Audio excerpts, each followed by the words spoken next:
Hi అందరికీ. ఈరోజు మనమైతే 4 రకాల ప్రసాదాలను 10 నిమిషాల్లో ఏ విధంగా తయారు చేసుకోవాలో చూద్దాము. ముందుగా దద్దోజనం ఏ విధంగా తయారు చేసుకోవాలో చూద్దాము.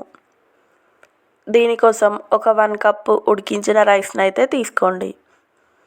దీన్నైతే ఒక గ్లాస్తో కానీ లేకపోతే చేయితో కానీ మంచిగా మెత్తగా కలుపుకోండి. ఈ విధంగా కలుపుకున్న తర్వాత ఇందులో ఒక 1 కప్పు చిక్కటి పాలను యాడ్ చేయండి. అదేవిధంగా 1 కప్పు పెరుగును కూడా యాడ్ చేయండి. యాడ్ చేసి ఇదంతా మంచిగా కలుపుకోండి. ఈ విధంగా మంచిగా కలుపుకున్న తర్వాత ఇందులోనే రుచికి తగినంత సాల్ట్ను కూడా యాడ్ చేసుకోండి. యాడ్ చేసుకొని మరొకసారి దీన్ని అయితే మంచిగా కలుపుకొని పక్కన పెట్టుకోండి. ఇప్పుడు తాలింపు కోసం ఒక ప్యాన్ పెట్టుకొని అందులో ఒక 2 టేబుల్ స్పూన్ ఆయిల్ని అయితే వేసుకోండి.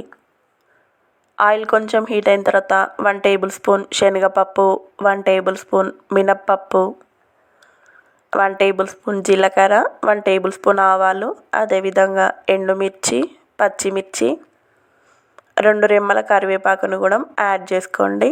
అలాగే మిరియాలను కూడా యాడ్ చేసుకొని పప్పులు మంచిగా దోరగా ఫ్రై అయ్యే వరకు అయితే వేయించుకోండి. ఈ విధంగా వేగితే సరిపోతుంది. ఇప్పుడు దీన్నైతే మనం ముందుగా కలిపెట్టుకున్న పెరుగు రైస్లోకి అయితే యాడ్ చేసుకోవాలి. యాడ్ చేసుకొని ఈ విధంగా మంచిగా కలుపుకోవాలి. కలుపుకుంటే మనకైతే దద్దోజనం అయితే రెడీ అయిపోయింది. ఇప్పుడు పులిహోర సింపుల్గా ఏ విధంగా తయారు చేసుకోవాలో చూద్దాము. ఇదైతే చాలా టేస్టీగా సేమ్ గుళ్ళో ప్రసాదం లాగా టేస్ట్ అయితే చాలా బాగుంటుంది. దీనికోసం ముందుగా స్టవ్ మీద ఒక గిన్నె పెట్టుకొని అందులో కొన్ని వాటర్ని అయితే యాడ్ చేసుకోండి. వాటర్ కొంచెం హీట్ అయిన తర్వాత ఒక 100 గ్రామ్స్ చింతపండును అయితే అందులో వేసుకొని ఈ విధంగా కొద్దిసేపు అయితే మరిగించుకోండి. ఒక 5 మినిట్స్ మరిగించుకుంటే సరిపోతుంది. ఇలా చింతపండును వేడి వాటర్లో మరిగించుకోవడం వల్ల మనకైతే తొందరగా పాడవకుండా ఉంటుంది. మనకైతే ఈ విధంగా మరిగితే సరిపోతుంది. ఇప్పుడు స్టవ్ ఆఫ్ చేసి దీన్ని అయితే చల్లార్చుకోండి.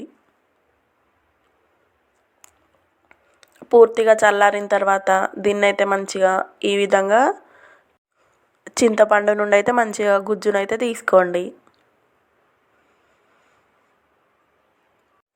ఇప్పుడు ఈ చింతపండు గుజ్జునైతే వడబోసుకోండి. మనకైతే చింతపండు చారు కొంచెం చిక్కగా ఉంటేనే బాగుంటుంది. ఇప్పుడు తాలింపు కోసం అయితే ఒక ప్యాన్ పెట్టుకొని అందులో 2 పావుల ఆయిల్ అయితే వేసుకోండి. ఆయిల్ కొంచెం హీట్ అయిన తర్వాత అందులో ఒక 10-12 ఎండుమిర్చీలను వేసుకోండి. అలాగే ఒక 2 టేబుల్ స్పూన్ శనగపప్పు, అదేవిధంగా 2 టేబుల్ స్పూన్ పల్లీలను కూడా యాడ్ చేసుకోండి. ఇవి కొద్దిగా లైట్గా వేగిన తర్వాత ఇందులోనే 1 టేబుల్ స్పూన్ జీలకర్ర, అలాగే 1 టేబుల్ స్పూన్ ఆవాలు వేసుకోండి. స్టవ్ అయితే మీడియం ఫ్లేమ్లో ఉంచుకోండి. ఇందులోనే ఒక 10-12 మిరియాలను కూడా యాడ్ చేసుకోండి. అదేవిధంగా కొద్దిగా పసుపు, అల్లం పేస్టును కూడా వేసుకోండి. వేసుకొని దీన్ని అయితే మంచిగా కలుపుకోండి ఒకసారి. ఇప్పుడు ఇవి ఫ్రై అయిపోయిన తర్వాత ఇందులో మనం పక్కన పెట్టుకున్న చింతపండు చారును అయితే యాడ్ చేయండి.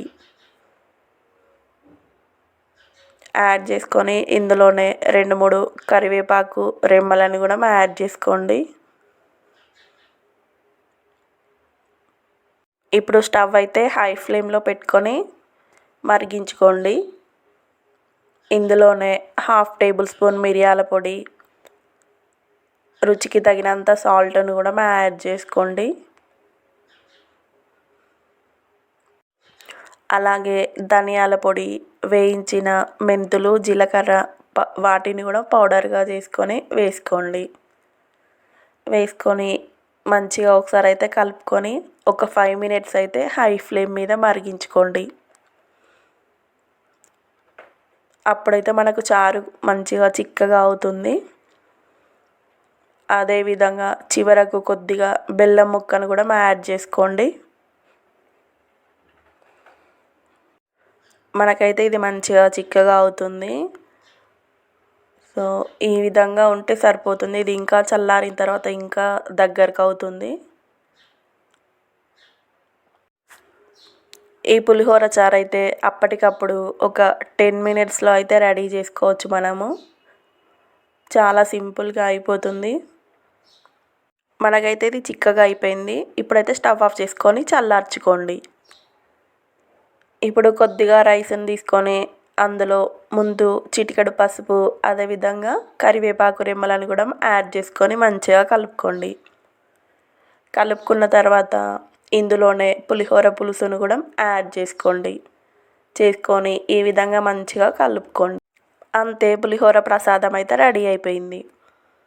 ఇప్పుడు పరమాన్నం ఏ విధంగా తయారు చేసుకోవాలో చూద్దాము. దీన్నే బెల్లన్నం అని కూడా అంటారు. సో ఇది కూడా చాలా సింపుల్ ప్రాసెస్. దీనికోసం ముందుగా ఒక 1 గ్లాస్ ఈ గ్లాస్ బియ్యంని అయితే తీసుకున్నాను. దీన్ని మంచిగా కడుక్కొని 3 గ్లాస్ వాటర్ని అయితే యాడ్ చేసుకొని మూత పెట్టుకోండి.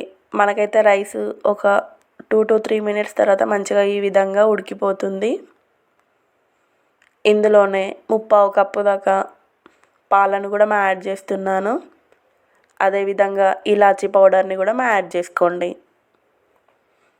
ఇప్పుడు దీన్ని అయితే మంచిగా కలుపుకొని ఇంకా కొంచెం దగ్గరికి అయ్యేదాకా వెయిట్ చేయండి. మనకి రైస్ ఈ విధంగా అయితే సరిపోతుంది. ఇప్పుడు ఇందులోనే మనం ఏ గ్లాస్తో అయితే రైస్ని తీసుకున్నామో అదే గ్లాసు బెల్లంని అయితే యాడ్ చేస్తున్నాను. సో బెల్లంని అయితే వేసుకొని దీన్ని అయితే మంచిగా కలుపుకోండి. మనకు రైస్ అయితే మెత్తగానే ఉండాలి. సో ఈ విధంగా బెల్లంని అయితే మంచిగా కలుపుకోండి.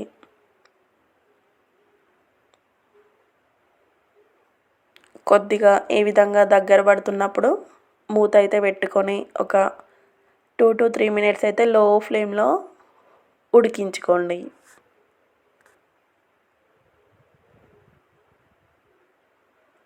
మనకైతే చాలా చక్కగా ఉడికిపోయింది. సో ఇంతేనండి, స్టవ్ ఆఫ్ చేసుకొని దీన్ని అయితే చల్లార్చుకుంటే ఎంతో టేస్టీగా ఉండే పరమాన్నం అయితే రెడీ అయిపోయింది. దీన్ని అయితే ఒక బౌల్లో వేసుకొని పైన డ్రై ఫ్రూట్స్తో సర్వ్ చేసుకుంటే సరిపోతుంది.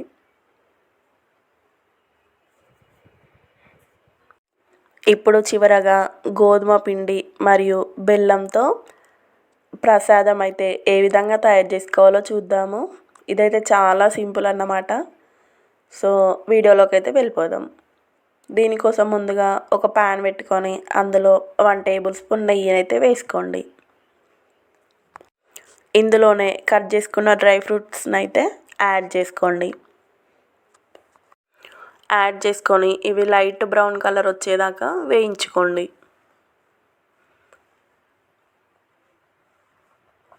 మనకి ఈ విధంగా వేగితే సరిపోతుంది. వీటిని అయితే ఇప్పుడు పక్కన పెట్టుకోండి. నేనైతే 1 కప్పు బెల్లంని అయితే తీసుకున్నాను. 1 కప్పు బెల్లంకి మనము 2 కప్స్ వాటర్ని అయితే యాడ్ చేసుకోవాలి. 2 కప్స్ వాటర్ అయితే మనకు సరిపోతుంది. ఇప్పుడు బెల్లంని అయితే మంచిగా కరిగించుకోండి.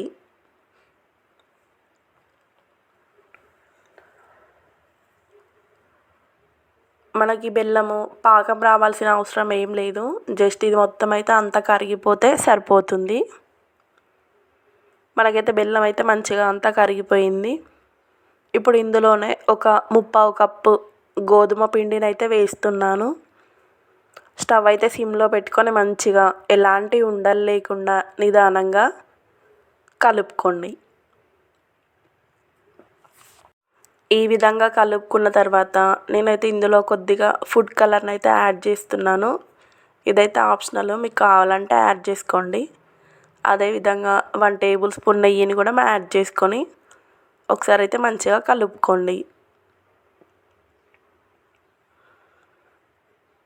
ఇది ఓన్లీ కలర్ కోసమే ఫుడ్ కలర్ని యాడ్ చేస్తున్నాను. సో మనకైతే ఈ విధంగా మంచిగా దగ్గరికి అయిపోయింది. ఇందులోనే మనం పక్కన పెట్టుకున్న డ్రై ఫ్రూట్స్ని కూడా యాడ్ చేసుకోండి. యాడ్ చేసుకొని మరొకసారి మంచిగా కలుపుకొని స్టవ్ ఆఫ్ చేసుకుంటే సరిపోతుంది. ఇదైతే చాలా బాగుంటుంది. ఖచ్చితంగా ఒకసారి అయితే ట్రై చేయండి. ఈ ప్రసాదం అయితే చాలా చాలా సింపుల్గా అయిపోతుంది. ఇవైతే మనం చాలా సింపుల్గా చేసుకోవచ్చు. ఈ 3 రకాల ప్రసాదాలు మరియు దద్దోజనం 4 రకాల ప్రసాదాలు కూడా చాలా అంటే చాలా తొందరగా 10 నిమిషాల్లో రెడీ చేసుకోవచ్చు అన్నమాట. Please subscribe my channel. Thank you for watching.